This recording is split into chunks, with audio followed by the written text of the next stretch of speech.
한국은 이제 여름이 이제 끝자락에 이제 가고 있는데요. 뉴질랜드는 이제 겨울의 끝자락에 가고 있습니다. 이제 그래서 날씨도 이제 좀 따뜻해지고 또 이제 조만간 있으면 서머 타임도 시작이 됩니다. 한국과 이제 시간차가 지금 3시간 차인데 또 4시간 차로 이렇게 벌어지게 됩니다. 또 그런 시간들 또 조정이 되게 되면 여러분들과 함께 또 말씀드리고 예배 시간을 함께 나누도록 하겠습니다. 예, 저는 오늘 말씀을 통해서 하나님의 의 이신칭의에 대한 말씀을 함께 나누도록 하겠습니다. 먼저 말씀을 시작하기 전에 한 간증으로 좀 시작하려고 합니다. 이 캄보디아 이 선교사님에 대한 얘기인데 이 삼일교회 이 송태근 목사님의 간증으로 좀 시작해 보겠습니다. 이 목사님께서 이 캄보디아에 신학 그 특강이 있어가지고 가게 되었는데 거기서 이제 희망학교 선교사라는 희망학교를 선교하시는 한 선교사 부부를 만나게 되었습니다. 그곳에서 17년 동안 선교를 하시면서 또 이렇게 학교를 확장시켜 가면서 좋은 사역을 하고 계셨는데 그분이랑 이렇게 교제하는 가운데서 보니까 남편분이 상당히 좀 몸이 불편하고 말도 좀 어눌하게 하시는 걸 보면서 좀 이상하다 생각이 들었습니다. 그래서 남편이 말할 때는 이 사모님이 이렇게 끼어드셔가지고 남편 대신 이렇게 말을 대신 해주고 그런 것을 보면서 좀 이상하다 이렇게 생각이 들었는데 나중에 이제 사모님한테 이러한 지금까지의 17년 동안 있었던 과정들을 얘기 들으면서 이야기를 듣게 되었습니다. 이 17년 동안 이제 선교사 사역을 하는 가운데서 어떤 일이 있었는가? 18살짜리 자신의 고등학교 아들이 이 캄보디아에서 학교에서 오는 길이 실종이 돼버린 거예요. 그렇게 해가지고 실종 신고를 내서 찾는데 아무리 찾아도 찾을 수가 없다가 결국에는 아들의 시신을 정말 하나님의 은혜 가운데 기적적으로 찾게 됐는데 결국 이제 시신이 유기돼 가지고 죽은 상태로 이제 발견이 된 것입니다. 알고 보니까 뺑소니 사고를 당했는데 그 뺑소니 친 사람이 그 시체를 찾지 못하도록 이게 유기를 시켜버린 거예요. 그래서 그 시신을 찾아가지고 이제 그 학교 그 작은 공간에다가 이제 장례를 치렀습니다. 무덤을 만들고 아들을 기리고 있는데 이 충격이 남편한테 너무나 컸던 것 같아요. 이 아들이 아버지의 사역과 선교 사역의 일을 공감해주고 또 그리고 자기도 꿈이 이제 선교사 돼서 아버지처럼 이렇게 선교 일을 하겠다 이렇게 꿈을 꿨던 그런 귀한 아들인데 갑작스럽게 이렇게 사고로서 죽게 되니까 이 아버지가 이 부부가 선교사님들이 상당히 좀 실족이 돼가지고 처음에는 한국으로 돌아갈까라는 생각을 했다는 것입니다. 그런데 왠지 모르게 한국으로 돌아가게 되면 사탄이 너무 좋아할 것 같다라는 거예요. 마귀가 너무 좋아할 것 같다라는 생각이 드는 마귀가 막 박수 칠 것 같다는 생각이 들어가지고 그렇게 하지 못하고 정말 하나님의 뜻을 붙잡고 눈물겹게 그것을 이렇게 붙잡고 남기로 하게 되었습니다. 그런데 어느 날 갑자기 또 남편이 이 고통을 이기지 못하다가 스트레스를 너무 많이 받다가 이 남편이 쓰러졌는데 병명이 나왔는데 이 파킨슨 병에 걸리게 됐습니다. 온몸이 점점 굳어져가는 아주 고통스러운 병이죠. 그래서 오전에만 남편이 일을 하고 오후에는 집에 들어가서 쉬어야만 하는 지금 그런 상황 가운데 있었던 것이었습니다. 그러니까 언어적인 장애도 있고 이 신체적인 장애도 있었던 것이죠.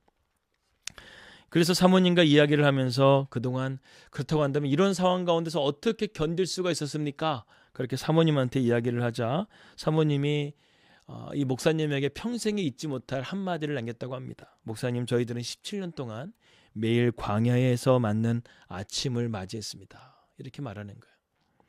그 말의 뜻은 이것입니다. 이스라엘 백성들이 광야 40년 동안 매일 아침마다 그들이 했던 것은요, 하늘을 바라봤다는 거예요. 하늘에서 만나가 내리는가 안 내리는가 그것을 바라보면서 아침을 시작했다는 것입니다. 그러니까 이 선교사님도 17년 동안 사역하면서 때로는 건강도 필요하고 때로는 물질도 필요하고 여러 가지가 필요할 텐데 그 가운데서 자신들이 도움을 줄 수 있는 사람은 없고 오직 아침에 일어나게 되면 하늘에 계신 하나님을 바라보면서 하나님 우리를 돌보아 주세요. 하나님 우리는 하나님을 오늘도 신뢰하며 나아갑니다. 이러한 믿음의 고백으로 나아갔다는 것이죠. 여러분 이것을 바라보면서 우리는 과연 믿음은 무엇일까라는 생각을 해보게 됩니다. 믿음이 나한테서 비롯되었다고 한다면 여러분 천차만별이요. 각자의 믿음이 다 다르다고 말할 수 있습니다. 그러나 우리 그리스도인들은요, 믿음이 자기에게서 시작된 것이 아니라 하나님으로부터 비롯되었다고 한다면 우리의 믿음은 다 동일한 믿음이 될 수 있다는 것이죠. 그래서 나로부터 시작된 믿음은 사실은 믿음이 아니라 그것은 신념이요, 오직 하나님으로부터 시작된 것이야말로 진정한 믿음이라고, 신앙이라고 우리는 말할 수가 있습니다. 그래서 신앙이라는 것은 하나님을 바라보는 행위이고, 신념이라는 것은 내 생각을 바라보는 행위라는 것입니다. 내 신념을 믿었던 대표적인 인물이 바로 롯입니다.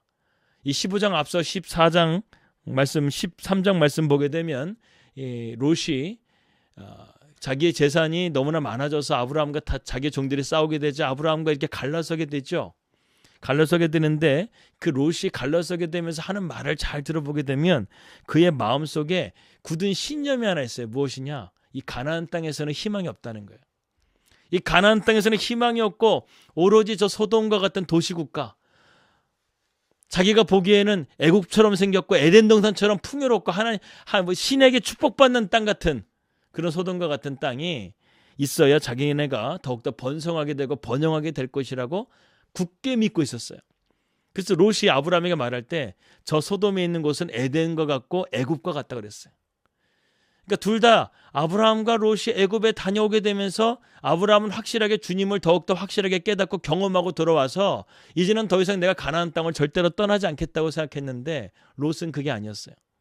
애굽에 다녀오게 되면서 하나님을 붙잡은 것이 아니라 세상을 붙잡게 된 거예요. 생각이 달라지기 시작했어요. 그러니까 갈라지기 시작했어요. 여러분, 이러한 신앙은 결국에는 대단히 위험한 신앙이 되어버렸습니다. 결국 소돔과 고모라는 멸망하는 땅이 되어버렸죠. 그래서 롯은 아브라함에게 돌아가지 못하고 결국에는 소알 땅에 머무르면서 자기 딸들에게 근친상간을 당해서 모압과 암몬이라는 그러한 이스라엘을 계속해서 괴롭히는 그러한 악한 민족을 낳게 되는 결과를 얻게 되었습니다. 반면 아브라함은 하나님의 약속을 붙들었죠. 그래서 가나안 땅에 머무르게 됩니다. 그런데 롯이 떠나자 하나님은 아브라함에게 나타나 주셔서 너의 동서남북을 바라보라. 내가 너에게 그 땅을 다 내게 주리라. 이렇게 말씀하시면서요, 아브라함을 계속해서 이 막벨라 수풀에 있는 곳에서부터 시작해가지고 계속해서 아브라함을 이동시키시는 하나님을 보게 됩니다. 이동시킨다는 것은 무엇입니까? 너가 밟는 그 땅을 내가 다 너에게 주겠다는 거예요. 여러분, 이러한 축복이 여러분들에게 있을지어도 여러분들이 밟는 그 땅을 하나님께서 다 주시기를 믿습니다. 우리가 믿음으로 나가게 될 때 하나님께서는 이렇게 우리에게 축복을 해주신다는 것이죠. 그런데 중요한 것은 무엇이냐면 아브라함이 이 외적으로 환경적으로는 너무나 좋아졌어요. 애굽에 갔다 올 때도 하나님께서 큰 거부가 되게 하시고 가나안 땅에 있으면서도 아브라함이 14장 말씀 보게 되면 318명의 군사를 거느릴 정도로 상당히 큰 부족처럼 부족 국가를 이루고 있었다는 것입니다. 여러분, 군사만 318명이면 거기에 딸린 아내와 자녀들까지 포함하게 되면 대략 한 1000명이 넘게 군사력을 데리고 있었고 거기에 또 따르는 약대들 또 종들 이런 거 포함하게 되면 대략 한 2-3천 명을 아브라함이 거느리고 있었다는 거예요. 한 부족 국가였다는 거예요. 환경적으로는 너무나 좋아요. 그런데 중요한 것은 이 환경을 자기가 가지고 있는 이 기업을 물려줄 이 적통 아들이 없었다는 거예요. 하나님께서 주시겠다고 약속을 붙들고 75세에 이 갈대아 우를 또 하란을 떠나가지고 지금 가나안 땅에 들어왔는데 지금 몇 년이 지난 상태냐면 15장에 나오는 이 배경을 보게 되면 아브라함이 하나님의 약속을 듣고 10년이 경과된 상황이에요. 그런데도 아직도 약속의 자녀가 주어지지 않습니다. 더 놀라운 것은요, 이 15장 이후에 하나님의 약속을 붙들고 아브라함은 또 몇 년을 기다려 15년을 기다려요. 도합 25년 후에 이삭이 나오게 됩니다. 짧은 시간이 아니라는 것이죠. 그러니까 10년 정도 지났었을 때 아브라함은 그래도 하나님 그래도 10년 기다렸지 않습니까? 그러면 주셔야 되지 않겠습니까? 이렇게 말하면서 지금 아브라함의 믿음이 흔들리는 상황 가운데 있었어요. 그러자 하나님께서 아브라함을 찾아오셔서 1절 말씀에 이렇게 말씀하십니다. 이후에 여호와의 말씀이 환상 중에 아브라함에게 임하여 이르시되 아브라함아 두려워하지 말라. 나는 내 방패여 너의 지극히 큰 상급이니라. 이렇게 말씀하고 있습니다. 여기서 믿음의 사람 아브라함도 지금 어떻다는 거예요? 두려움에 사로잡혀 있다는 거예요. 의심에 사로잡혀 있다는 거예요. 그는 이전까지 계속해서 믿음의 승리를 하고 있었습니다. 14장 말씀 보게 되면 그돌라오메를 이끄는 이 북방에서 온 연합군들을 멋지게 무찌르게 되고 살레망으로부터 하나님의 영광을 돌리게 되고 11조도 드리게 되면서 얼마나 영광스럽게 귀환을 하게 됩니까? 그런데 그럼에도 불구하고 내가 이렇게 많은 부귀와 영화를 가졌지만 중요한 것은 무엇이에요? 자기의 기업을 이어줄 적통 아들이 없다는 거예요. 그런 가운데서 아브라함이 두려워하고 의심하게 되자 하나님은 어떤 분이십니까? 하나님은 우리의 마음을 다 아시죠. 우리의 상황을 다 아십니다. 그래서 아브라함의 상태를 보시고 하나님께서 그날 밤에 아브라함이 기도하고 있는 가운데 환상 중에 아브라함을 찾아오신 거예요. 아브라함아, 아브라함아, 두려워하지 말라. 나는 너의 큰 방패요 너의 큰 상급이라. 이렇게 말씀하시는 거예요. 근데 아브라함이 2절 말씀 보게 되면 이 말씀을 들으면 약간 콧방귀를 뀌는 것 같아. 하나님 맞습니다 하면서 이렇게 하나님 앞에 영광 돌린 게 아니라 하나님 왜 약속된 자녀 주지 않습니까? 당신이 주지 않으면 지금 우리 집안의 가장 큰 종인 엘리에셀이 그 상속을 부여받게 될 것입니다 하면서요, 아브라함이 지금 어떤 상태냐, 인간적인 생각으로 이 문제를 풀어가려고 하는 그런 접근 상태로 지금 나가고 있는 거예요. 하나님은 아브라함에게 확실하게 말씀하셨지만 아브라함은 지금 믿음이 흔들리는 거예요. 그런데 우리가 오늘 여기서 잠깐 살펴보게 될 것은 뭐냐면 하나님은 왜 아브라함에게 이러한 가운데서 두려워하지 말라고 말씀하시는 걸까요? 여기서 방패와 상급이라는 단어를 우리가 좀 살펴볼 필요가 있습니다. 먼저 우리가 하나님 우리의 방패가 되신다고 말씀하고 있어요. 내가 너의 방패가 될 것이다. 영적 전쟁은 우리가 싸우는 것이 아니라는 것입니다. 하나님이 싸워주시는 거예요. 하나님이 막아주시고 하나님이 대신 싸워주시는 거예요. 마치 다윗과 골리앗처럼 하나님께서 골리앗을 이기게끔 그의 전쟁 가운데 함께 하셨던 것처럼, 마치 여리고성을 함락할 때 그 성을 무너뜨린 하나님의 역사인 것처럼 하나님께서 군대 장관이 되어주셔가지고 이 영적 전쟁 가운데 우리를 위해서 대신 싸워주신다는 것입니다. 우리는 이 세상에서 환난을 겪고 원수와 싸우고 있지만 그 싸움의 배후에는 누가 있다는 거예요? 우리의 대장 되신 예수님이 계시다는 거예요. 그분은 친히 칼을 들고 싸우시며 결국에는 개선가를 우리에게 부르시게 할 것이라는 겁니다. 이렇게 하나님 우리를 보호하시는 방패가 되시기 때문에 두려워하지 말라고 하시고 또한 우리의 상급이 되신다는 거예요. 여러분, 전쟁에서 승리하게 되면 뭐가 있습니까? 전리품이 있어요. 아브라함이 14장의 말씀 보게 되면은 이 그돌라오멜이 이끄는 북방군에게 전쟁에 승리하게 돼서 어떻습니까? 그돌라오멜이 남부 연합군에 있는 나라를 다 정복한 다음에 전리품과 포로들을 다 끌고 왔죠. 그러니까 아브라함이 여기서 큰 거부가 된 것 중에 하나가 바로 이 그돌라오멜을 승리하는 가운데 그 수많은 전리품을 가져왔기 때문에 큰 거부가 되었다는 거예요. 아브라함은 이것을 알고 있어요. 318명을 가지고 그돌라오멜의 연합군을 절대로 이길 수 없다. 그러나 하나님의 함께 하심을 통해서, 하나님이 나의 방패가 되어주심을 통해서 내가 승리할 수 있었다는 것을 깨달았다는 것이죠. 그러니까 아브라함에게 이 말씀하신 것은 아브라함은 누구보다 이 말씀을 잘 알고 있어요. 하나님이 나의 전쟁 가운데 승리케 하신 것을 봤기 때문에 하나님 그것은 내가 믿습니다. 하나님 전쟁 가운데 나와 함께 하신 하나님 내가 믿습니다. 그러나 상급에 대해서는 하나님 좀 나 이해가 안 됩니다. 내가 정말 원하는 상급은 물질적인 것이 아니라 나는 내 후손을, 내 기업을 이어갈 상속자를 원하는데 왜 그 상속자는 주시지 않는 것입니까? 아브라함은 지금 이렇게 말하고 있는 것인데 하나님께서는 그 상속자마다 너에게 줄 것이라는 것을 지금 말씀하고 있다는 것이죠. 15장 2절입니다. 아브라함이 이르되 주 여호와여 무엇을 내게 주시려 하나이까? 나는 자식이 없사오니 나의 상속자는 다메섹 사람 엘리에셀이. 여러분, 사람이요 어떤 문제에 꽂혀 있잖아요. 그 꽂혀 있으면 하나님께 감사가 없어요. 하나님이 내가 너 두려워하지 말라. 전쟁 가운데 내가 너 승리하게 했지 않냐? 너에게 수많은 이러한 전리품과 해가지고 너를 큰 거부가 됐지 않냐? 하나님이 이렇게 말씀하시는데도 아브라함은 감사가 없어요. 하나님 나에게 더 무엇을 주시려 하나이까? 이미 다 줬잖아요. 지금 인간적으로 볼 때는 다 준 거잖아요. 그런데 더 무엇을 주시려 하나이까? 그러니까 아브라함은 지금 상속자에 꽂혀 있으니까 하나님에 대해서 감사함이 없어요. 여러분, 우리가 문제에 꽂혀 있잖아요. 그러면 우리의 영적 상태에 가장 먼저 점검해야 되는 게 감사가 사라지게 되면 내가 지금 그 문제에 꽂혀 있다는 거예요. 하나님을 바라보지 못하고 내가 문제에 꽂혀 있어가지고 감사가 사라지게 되면 우리는 지금 건강한 신앙 상태가 아니라는 거예요. 아브라함은 지금 진단해 보게 되면 건강한 신앙 상태가 아니라는 거예요. 인간적인 문제로 접근하려고 해요. 여러분, 인간적으로 생각으로 접근하게 되면 문제 쉽게 풀어갈 수 있어요. 아브라함 돈 많아요. 어디든지 가서 양자 하나 들어올 수 있어요. 심지어는 자기의 큰 종의 엘리에셀을 또 신뢰하고 있었어요. 그 아들이 그 종에게 자기 상속권을 물려주면 쉽게 끝나요. 그렇게 생각하고 아들처럼 여기면 되는 거예요. 그러면 문제 끝났다 생각할 수 있는데 아브라함에게는 문제가 있었던 거예요. 하나님께서 주시겠다고 약속해 줬기 때문에 그 약속의 자녀를 아브라함은 끝까지 기다리고 싶은 거예요. 아브라함은 지금 자기의 생각을 가지고 하나님을 설득하려고 하고 있어요.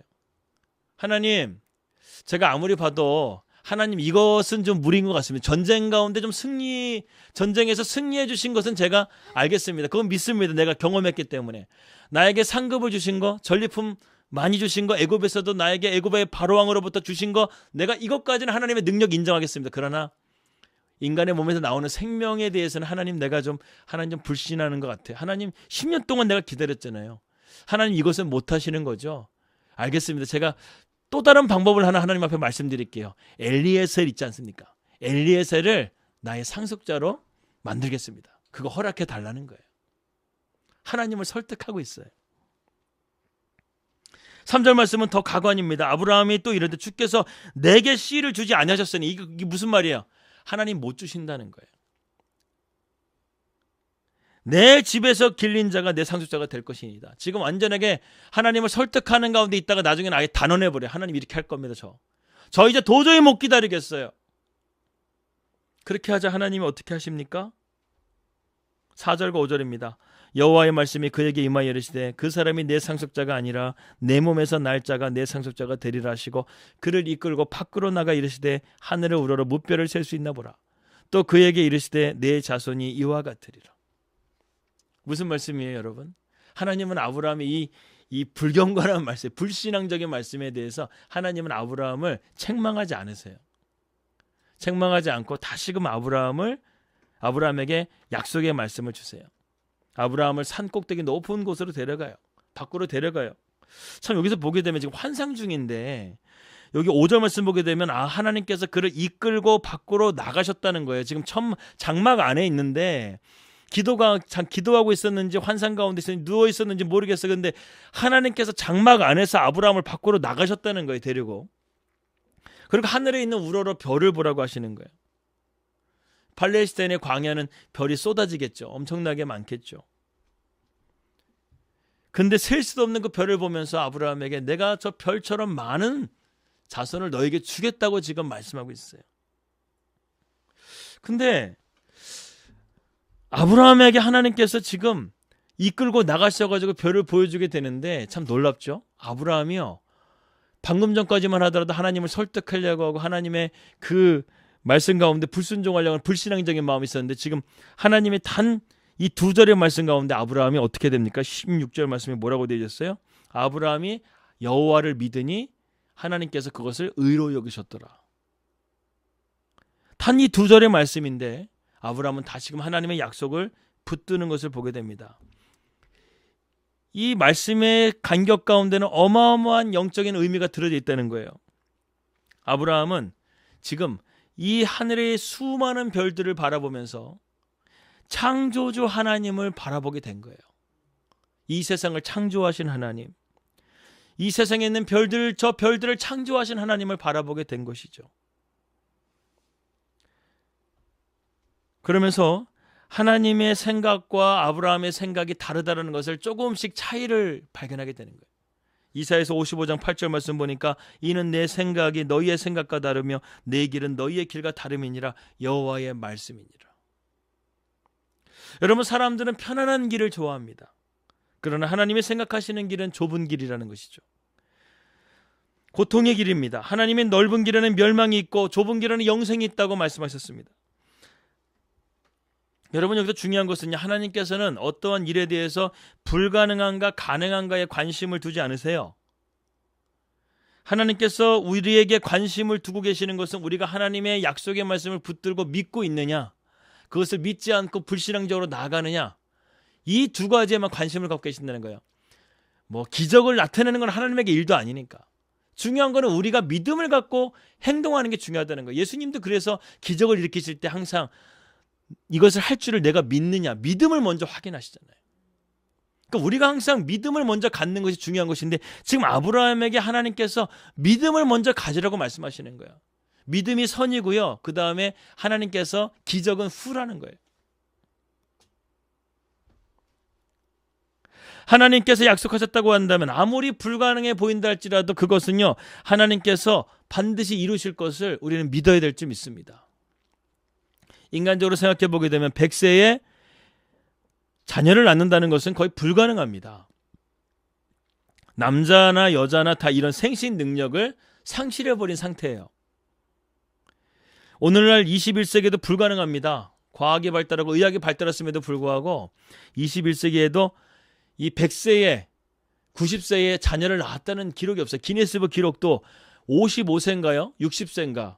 그때 아기를 낳는 것을 여자 몸이 낳는 것까지 그 이상은 기네스북에 기록되지도 않아요. 남자도 볼까요? 남자의 정력이 어느 정도까지 가나? 최근에 보니까 그 미국의 유명한 영화 배우였던 로버트 드니로 아시죠? 그 영화 로버트 드니로가 80세에 아기를 낳았어요. 50세인가 40세 먹은 젊은 아내랑 재혼을 하게 됐는데 그 여자랑 결혼해가지고 아이를 낳았어요. 80세인데. 이게 제가 알기로는 가장 장수 기록인 것 같아요. 100세에 아직도 오늘날의 의학이 발달했음에도 불구하고 100세에 자녀를 낳은 그 기록은 없다는 거예요. 오로지 아브라함밖에는 기록이 없어요. 그렇습니다. 100세는 인간이 불가능한 상태를 말하는 것이 100세라는 거예요. 하나님은 아브라함에게 믿음의 조상으로 만들어가기 때문에 믿음의 조상이 되기 위해서는 그만큼 거기에 따르는 믿음이 요구되는 거예요. 어떠한 불가능한 상황 가운데서 하나님은 약속을 반드시 이루어내신다. 그러니까 25년이 지나더라도 하나님께서는 반드시 약속의 자녀를 주신다는 것을 보여줌을 통해서 우리에게 깨닫는 것은 무엇입니까? 하나님께서는 반드시 약속을 이루어 주신다. 어떤 사람에게는 짧을 수도 있고 어떤 사람에게는 길 수도 있지만 중요한 것은 하나님은 반드시 약속을 이루어 주신다. 이것을 신뢰하라는 것을 우리에게 말씀해 주고 있다는 것입니다. 여기서 두 가지 중요한 이유가 있습니다. 우리에게 이러한 약속을 더디게 주시는 이유. 첫 번째는 아브라함에게 믿음을 주시기 위해서요. 여러분, 믿음은 그냥 생기지 않아요. 믿음은 지식과 상식으로 생기는 게 아니야. 믿음은 인내의 열매를 통해서 생겨요. 고난을 통해서 생기는 거예요. 불가능한 상황 속에서도 하나님의 약속을 믿게 되면 이루어진다는 것은 시간이 필요합니다. 농사꾼이요, 씨앗을 밭에 심자마자 바로 다음날 열매 맺기를 기다리지 않아요. 그렇게 조급해하게 되면 열매 못 맺습니다. 1년이라는 시간을 보는 거예요. 그 시간을 보면서 씨앗을 맺고 물을 주고 거름을 줘가지고 싹이 트게 되면 또 거기에 대해서 필요한 영양 공급분을 해줌을 통해서 가을이 될 때 추수를 할 준비를 하는 거예요. 우리의 믿음도 마찬가지예요. 하나님의 칭의를 통해서 우리가 구원을 받았다고 한다면 그것으로 끝나는 것이 아니라 그 믿음에 합당한 삶으로 나아가는 성화의 과정을 우리는 나아가야 된다는 것이죠. 아브라함에게 하나님께서는 주의 약속을 믿으면 반드시 이루어진다는 것을 믿게 하기 위해서 그러한 아브라함은 연단의 시간을 하나님께서는 허락하셨다는 것입니다. 두 번째로 아브라함에게 100세의 자녀를 주신 이유, 두 번째 이유는 사라의 이 불가능한 임신을 통해서 앞으로 후에 있게 될 동정녀 마리아의 임신의 가능성을 보여주시기 위함인 것입니다. 처녀가 어떻게 아이를 낳을 수가 있겠어요? 그런데 하나님은 가능하시다라는 것을 이 사라를 통해서 우리에게 또 한 번 교훈해주고 있는 말씀이라는 것입니다. 우리도 오늘날 마찬가지입니다. 오늘도 하나님은 우리의 믿음을 자라게 하시죠. 그리고 지금은 당장 못하지만 현재 당하고 있는 고난과 역경이 우리의 삶 속에서 하나님의 역사를 이루어가고 있는 것을 우리는 믿어야 되겠습니다. 여러분, 믿음이라는 것은 하나님의 약속을 붙드는 거예요. 예전에 제가 봤던 인디아나 존스라는 영화가 있습니다. 3편에 보게 되면 인디아나가 최후의 만찬 때 썼던 주님의 그 만찬의 잔, 그 성잔을 찾으려고 가게 되는데 마지막에서 보게 되면은 이 인디아나 존스 앞에 절벽이 있습니다. 절벽이 있는데 맞은편으로 건너가야 되는데 그 절벽 때문에 못 건너가고 있었어요. 근데 그 지도에 보게 되면 밑에 이런 문구가 있었습니다. 사자의 머리에서 뛰어내릴 때 자신의 가치를 증명하리라. 이게 수수께끼 같은 이 문구인데 이 말을 나중에 인디애나 존스가 어떻게 해석하냐면 믿음을 가지라는 말로 해석을 해요. 그래서 사자의 머리에서 뛰어내릴 때, 여러분 사자의 머리에서 뛰어내린다는 것은 뭐죠? 절벽에서 뛰어내리는 것을 의미하는 거예요. 자신이 그 믿음을 가지고 이것을 붙들고 뛰어내리게 될 때 자신을 증명이 된다. 그래서 인디애나 존스가 믿음을 가지고 발을 딱 띄는 순간에 방금 전까지만 해도 절벽이고 보이지 않았던 다리가 눈에 보이기 시작하는 거예요. 그래서 그 다리를 모래를 뿌려가면서, 마법의 다리였겠죠. 모래를 뿌려가면서 그 다리를 건너가가지고 그 만찬이 있는 그 장소로 들어가게 되는 것을 보게 됩니다. 사자의 머리에서 뛰어내릴 때 자신의 가치를 증명해 드리라. 내가 믿음으로써 내 삶을 하나님 앞에 온전하게 드릴 때 우리가 그 믿음으로써 우리의 가치를 증명하게 된다는 거예요. 기적을 보게 된다는 것입니다. 그래서 6절 말씀에 하나님께서 아브라함이 이 자기의 이 언약의 말씀을, 하나님의 약속의 말씀을 믿게 되자 하나님께서는 아브라함에게 그것을 의로 여기셨다 이렇게 말씀하고 있습니다. 아브라함이 여호와를 믿으니 여호와께서 이를 그의 의로 여기셨다. 여기서 여기시다라는 단어만 좀 보고 말씀을 마치려고 합니다. 여기시고라는 이 단어를 보게 되면 히브리어 하샤브라는 단어를 쓰게 되는데 이 단어가 상당히 흥미롭습니다. 이 하샤브라는 단어는요, 실제적으로 그렇지 않은데, 그럴 자격이 안 되는데 그런 것처럼 인정해 준다는 의미가 있어요. 무슨 말인지 알겠어요? 이게 칭이에요, 여러분. 칭이라는 것은 내가 죄가 없다는 게 아니에요. 죄가 있는데 재판장이시고 우리의 심판자가 되시는 하나님께서 우리로 하여금 죄가 없게끔 여겨주시는 거예요. 한마디로 말, 제가 어제도 말씀드렸다시피 봐주신다는 거예요. 아브라함은 본질적으로 의로운 사람이 아니었습니다. 방금 전까지 하나님 설득했던 불신앙적인 사람이었잖아요. 그는 본질적으로 죄인이었습니다. 그런데도 하나님께서는 하나님의 말씀을 믿었기 때문에 아브라함을 의롭다고 인정해 주셨다는 거예요. 우리가 예수 그리스도를 믿게 될 때 우리 자신들은 여전히 죄인입니다. 그러나 예수 그리스도 안에서 우리가 의로워졌다고 하나님이 인정해 주신다는 거예요. 그렇기 때문에 우리가 구원받은 거예요. 이것이 바로 이신칭이라는 것입니다. 윤설이가 지지난주에 주일학교 가가지고 그 주일학교 선생님한테 이렇게 배웠다는 거예요. 아빠, 예수님께서 우리의 죄는 우리가 용서받은 게 아니라 예수님께서 덮어주신 거야. 이렇게 저에게 말을 해줬어요. 무슨 말이냐면 예수의 피가 우리의 죄를 덮어줬기 때문에 우리가 용서받은 것이지 우리의 죄를 용서받은 것이 아니라는 거예요. 우리의 죄는 그대로 있어요. 그런데 예수의 피가 우리를 덮어줌을 통해서 하나님께서 우리가 죄가 없다라고 인정해 주시고 봐주신 거라는 거예요. 이게 칭이라는 거예요. 하샤버라는 단어인 것입니다. 내가 그럴 자격이 안 되는데, 내가 그런 사람이 아닌데 하나님께서 나로 하여금 의로서 인정해 주신다는 거. 두 번째로 성경에서 말하는 의라는 것은 뭐냐면 하나님과의 바른 관계를 말하는 거예요. 아브라함이 하나님을 믿었더니 이것을 하나님의 바른 관계 속에서 있는 것으로 인정해 주었다는 것이죠. 어떻게 피조물인 인간이 영원하시고 거룩하신 하나님과의 바른 관계를 맺을 수가 있겠습니까? 그 길은 딱 하나밖에 없다는 거예요. 오늘 말씀에 나오고 있는 가장 핵심적인 단어, 아브라함이 믿는 것, 즉 믿음만이 하나님과의 올바른 관계를 세워갈 수가 있다라는 것입니다. 바꾸어 말하면 내가 아무리 하나님과의 바른 관계를 맺고 싶어도 하나님을 바르게 믿지 않으면 믿음을 떠나서는 하나님과의 바른 관계가 형성될 수가 없다라는 것입니다.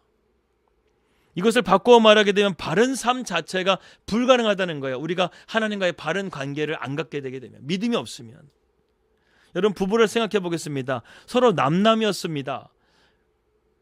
몰랐던 사이였어요. 그런데 남남이 일평생 동안 함께 살며 해로하게 위해서는 무엇이 필요하겠어요?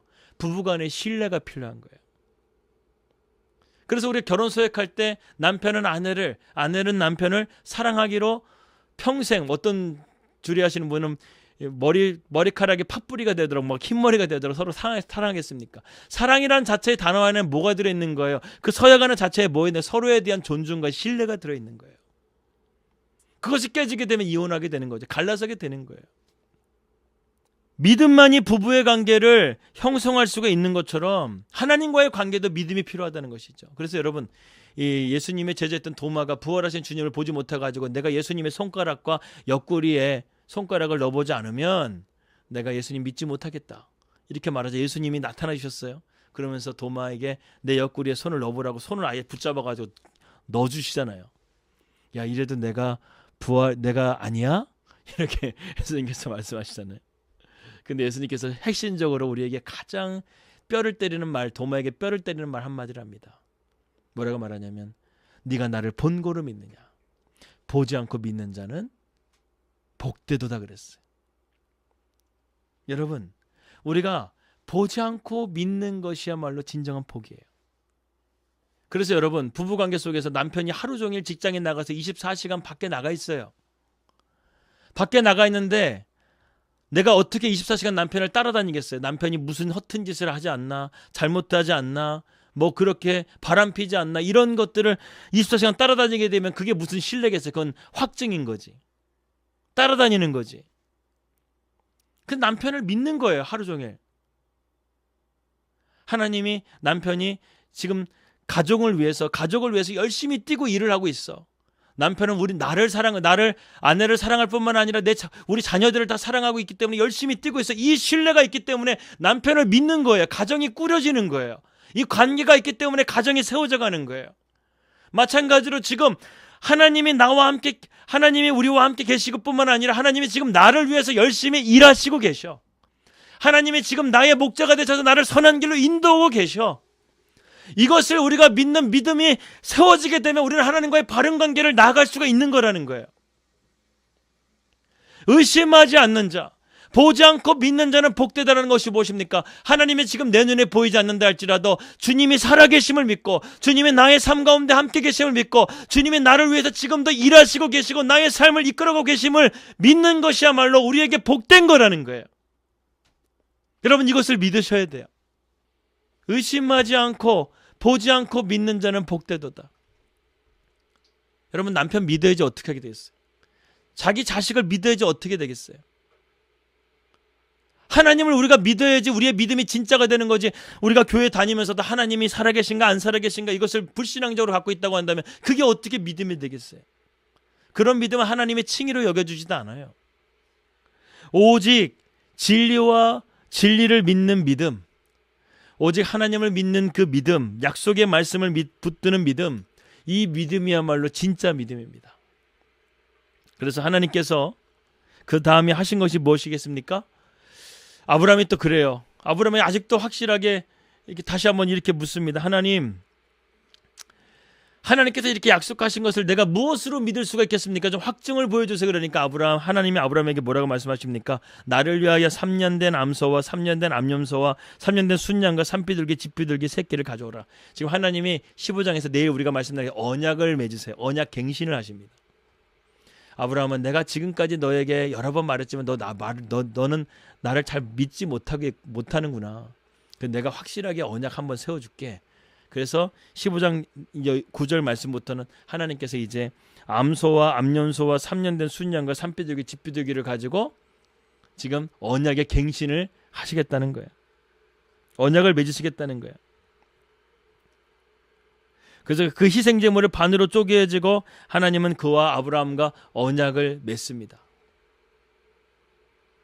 이러한 이렇게까지 언약을 맺었음에도 불구하고 아브라함의 믿음은 또 한 번 무너지죠. 언제 무너지게 됩니까? 하갈을 통해서 이스마엘을 또한 얻게 돼가지고 약속의 자녀를 또한 얻지를 못하게 됩니다. 그렇게 해서 15년이 지나가는 거예요. 그래서 100세가 되자 약속의 자녀를 결국 받게 되었다는 것이죠. 오늘 우리가 말씀을 통해서 깨닫는 것은 무엇입니까? 하나님의 의가 과연 무엇인가? 이신칭의에 대한 교리를 여러분들과 오늘 말씀을 나눴습니다. 신학적인 교리 중에 하나가 이신칭의 너무 중요한 것이에요. 우리의 믿음으로 하나님의 의를 입을 수가 있고 그 하나님의 의는 우리와의 바른 관계 속에서 나가게끔 만든다는 것입니다. 그것이 바로 믿음이에요. 우리가 믿는 믿음이 얼마나 엄청난 것인지 여러분 아셔야 됩니다. 그냥 단순하게 내가 교회 다니는 게 믿음이 아니에요. 하나님께서 나를 의로서 여겨주시는 이 엄청난 사건을 우리가 믿는 거예요. 그리고 내 삶 가운데 하나님께 바른 관계를 맺어가면서 내 삶을 지금도 붙잡고 계시고 인도하고 계시는 그 하나님의 임재를 우리가 믿는 거예요. 이 믿음의 관계가 되어지게 되면 우리는 놀라우신 하나님의 은혜를 경험하게 될 줄을 믿습니다.